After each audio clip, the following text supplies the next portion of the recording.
Cette image illustre de manière saisissante l'une des principales menaces qui pèsent sur les cétacés. Ce cachalot a perdu la vie dans une collision avec un navire, un moment tragique capturé par le photographe Greg Lecoeur. Depuis 25 ans, ce passionné s'efforce d'alerter la société et les pouvoirs publics à travers son art. Il se passe beaucoup de choses, il y a de nombreuses pressions dues aux activités humaines, comme le tourisme par exemple, le trafic avec les ferries, mais aussi le trafic maritime pour le commerce.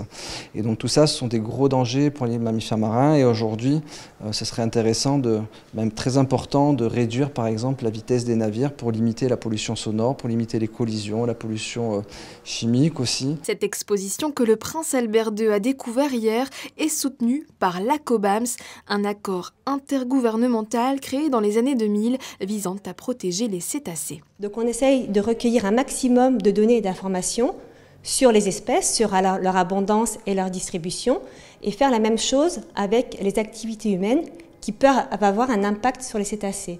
Quand on superpose ces deux couches d'informations, il y a des zones qui ressortent, et ces zones-là demandent une attention particulière en matière de conservation. Et ça nous permet, avec l'aide de notre comité scientifique, de pouvoir définir des mesures concrètes. Ça peut être la mise en place d'aires marines protégées pour les cétacés, mais ça peut être également des zones de diminution de vitesse de certains navires. L'ensemble de ces clichés ont été pris au large de Monaco. Les eaux monégasques regorgent en effet de créatures fascinantes à protéger. Baleines, tortues, dauphins, raies. Peut-être avez-vous pu les observer de près en mer ou en photo. Celles-ci étaient visibles en mai et en juin dernier à la Maison de France.